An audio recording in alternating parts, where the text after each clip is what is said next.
प्रत्येक व्यक्ति के जीवन में गुरु का बहुत बड़ा महत्व होता है और बहुत बड़ा योगदान होता है। गुरु ही एक ऐसा व्यक्तित्व होता है जो आपको परमात्मा से मिला सकता है और आपको जीवन जीने की कला सिखा सकता है। गुरु के बताए गए मार्ग से जीवन जीने की कला और जीवन का ज्ञान मिलता है, जिससे परिवार में, समाज में कलह कलेश नहीं होता है और गुरु के पद चिन्हों पर, गुरु के द्वारा बताए गए मार्ग पर चल कर के जीवन सार्थक बनता है, जीवन धन्य बनता है। परंतु गुरु भी सोच समझ कर करना चाहिए।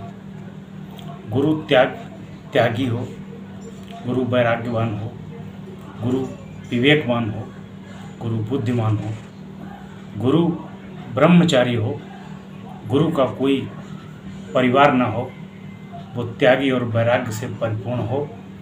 ऐसा गुरु हो जो तुम्हारे अंदर ज्ञान की ज्योति जला दे और तुम्हें अंधकार से प्रकाश की ओर चला दे।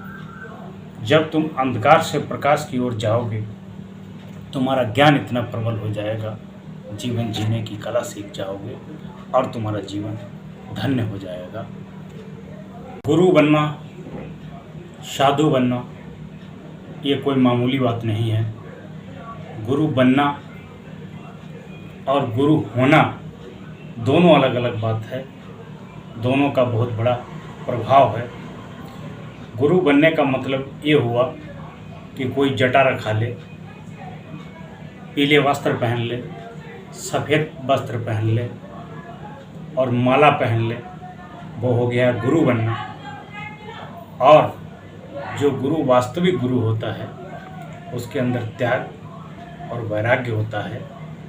लोग अपना उल्लू सीधा करने के लिए बहुत से लोग गुरु और संत बन जाते हैं, जो भोली भाली जनता को अपने अट्रैक्शन में प्रभावित करके उनसे धन उगाही का काम करते हैं और अपने आप उनका कोई आचरण शुद्ध नहीं है और दूसरे को शुद्ध आचरण का ज्ञान बांटते हैं।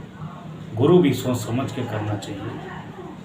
मैं आपको कहानी सुनाता हूँ, एक ढोंगी गुरु और एक सत्यशील सीधी साची भोली महिला की। बहुत ही आनंद आएगा और उससे आपका बहुत ज्ञान भी वर्धक होगा। कृपया ध्यान से सुनिए। एक भागवती नाम की विष्णु भक्त की बहुत ही सीधी सादी महिला भक्त थी, जो घर से संपूर्ण थी और परिपूर्ण भी थी। वो सुबह शाम दोपहर हर समय ईश्वर की भक्ति करती थी, पूजा पाठ करती थी और भजन कीर्तन करती थी। सुबह उठ कर के मंदिर को साफ करना, मंदिर को धुलना, पूजा अगरबत्ती धूप लगाना, मंदिर में ज्योति जलाना, ये सब कार्य करती थी।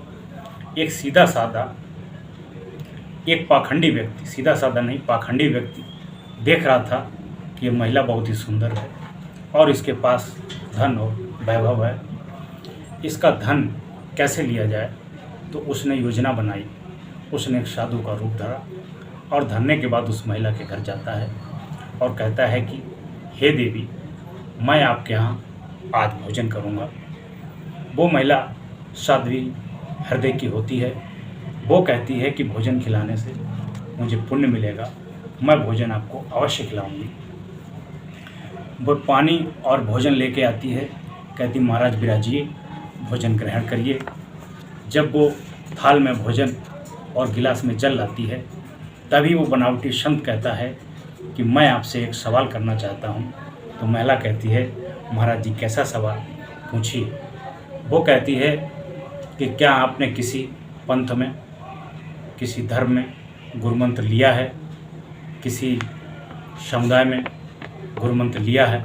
मैं केवल गुरुमुख व्यक्ति के यहाँ भी खाना खाता हूँ, अदरवाइज मैं किसी व्यक्ति के घर खाना नहीं खाता हूँ। उस महिला ने हाथ जोड़ा, नमस्कार किया कि मैंने किसी से गुरुमंत्र नहीं लिया है, मैं सीधे सीधे विष्णु भगवान की भक्ति करती हूँ। कृपया करके मुझे बताइए कि गुरुमंत्र कहाँ मिलेगा। उसने कहा कि गुरुमंत्र तो मैं ही दे दूँगा। तो उसने कहा देर किस बात की, गुरुमंत्र दीजिए और भोजन ग्रहण करिए। उसने कहा कि मैं ऐसा वैसा साधु नहीं हूँ कि जो राह चलते गुरु मंत्र गुरु दीक्षा दे दूँ।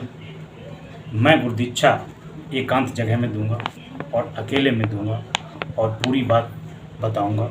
वो कहती है ठीक है, मुझे इसके लिए कोई एतराज़ नहीं है, मुझे आप किसी भी स्थान पर ले चलें, मैं चलने के लिए तैयार हूँ। कृपया मुझे गुरु दक्षिणा गुरु दीक्षा दीजिए, नामदान दीजिए। भाग्यवती नाम की महिला गुरु के पीछे पीछे जंगल तक जाती है और वो कहता है कि आपका जितना भी कीमती मूल्यवान सामान हो, जितना भी आपके पास सोना चांदी जेवर रुपया पैसा हो, सब ले चलो, क्योंकि गुरु दीक्षा देने में थोड़ा समय लग सकता है। वो अपना सारा सोना चांदी रुपया पैसा जेवर लेके गुरु के साथ में, पाखंडी गुरु के साथ में जंगल चली जाती है। गुरु क्या करता है, उसको एक पेड़ से एक रस्सी से बांध देता है और कहता है कि तुम आंखें बंद कर लो और मैं 1 हफ्ते बाद वापस आऊँगा, और कोई भी आए, आपका पिता आए, आपकी माँ आए, कोई साधु सन्यासी संत आए, आपको खोलना नहीं है, केवल मैं ही खोलूँगा। ये गुरु का बंधन होता है। वह चंडाल बना हुआ संत उसका सारा सामान लेकर के वहाँ से चला जाता है और चले जाने के बाद में जब भाग्यवती घर में नहीं होती है तो उसके घर वाले चिंतित होते हैं और परेशान होते हैं कि ना जाने वैराग्यवती कहाँ चली गई। तो उसको काफ़ी ढूंढा जाता है। ढूंढने के बाद में वह एक जंगल में एक पेड़ से बंधी मिलती है। उसके पिताजी जाते हैं, कहते हैं कि बेटी, कौन चोर चंडाल तुमको जंगल में बांध गया है। वो बोलती है, सीधी सादी महिला होती है, कहती पिताजी मैं आपका सम्मान करती हूँ, स्वागत करती हूँ, लेकिन मुझे गुरु दीक्षा देने के लिए हमारे गुरुजी हमको पेड़ से बांध गए हैं। पिता कहता है कि कोई गुरु नहीं, कोई चोर लफंगा होगा कि तुमको यहाँ जंगल में बांध गया है, करके चल करके घर चलिए और तुम्हारे सारे सामान की पूर्ति हो जाएगी। वो बंधी रहती है, जंगल में ही बंधी रहती है, जिद करती है, फिर भी नहीं जाती है। फिर उस चोर चंडाल को ढूंढा जाता है, उसको मार पीट कर खिलाया जाता है। तब वो अपनी सच्चाई बताता है कि मैं कोई गुरु नहीं हूँ, मैं चोर चक्का लफंगा हूँ, मैंने साधु के वस्त्र धारण किए थे और मैंने तुम्हारा सामान, तुम्हारा रुपया पैसा सोना चांदी, इस पर मेरी नज़र थी, इसलिए मुझे साधु का जामा ओढ़ना पड़ा। तब मैंने तुम्हें बैला फुसका करके इस तरीके से भ्रमित करके तुम्हारा सामान चोरी कर लिया है। हे देवी मुझे माफ़ करना, मैं कोई साधु सन्यासी नहीं हूँ। कि सीधे साधे भोले भाले लोगों को ठगना कितना आसान होता है और थोड़ा सा बुद्धि का इस्तेमाल करके थोड़ी सी बुद्धि में ऐसे शब्द उसके डाल देते हैं कि आदमी भ्रमित हो जाता है, उसे अच्छे और भले की पहचान नहीं हो पाती है और वो साधु नहीं, वो ठग जाता है। जैसे रावण ने सीता का हरण करने के लिए साधु का वेश रखा था और सीता जी से भिक्षा मांगने की बात कही थी। यदि वो साधु का वेश ना रखता तो सीता जी उसको भिक्षा नहीं देती, वो कभी उसको छल नहीं पाता। कृपया ऐसे साधु, ऐसे मक्कार ढोंगी पाखंडी लोगों से सावधान रहिए, जिनके अंदर त्याग नहीं है, वैराग्य नहीं है, तप नहीं है, बुद्धि विवेक नहीं है, पवित्रता नहीं है, आचरण नहीं है, ब्रह्मचारी नहीं है, उनको कभी भी गुरु मत बनाइए। वो कभी गुरु हैं ही नहीं, वो केवल आपका माल लूटने के लिए गुरु बने हैं। कहीं पुलिस की पकड़ से बचने के लिए गुरु बने हैं, कहीं काम नहीं कर पाते हैं, फ्री का माल उड़ाने के लिए गुरु बने हैं। इस प्रकार के लोग ढोंगी के चक्कर में पड़कर अपना टाइम भी खराब करते हैं, अपना पैसा भी खराब करते हैं और ना ही उन्हें आचरण की प्राप्ति हो पाती है, ना ही उन्हें कोई ज्ञान की प्राप्ति हो पाती है, ना ही उनके अंदर कोई सीख आती है। इसलिए कृपया सावधान रहिए, गुरु करिए तो जांच परख के करिए, क्योंकि गुरु का जीवन में बहुत बड़ा महत्व है।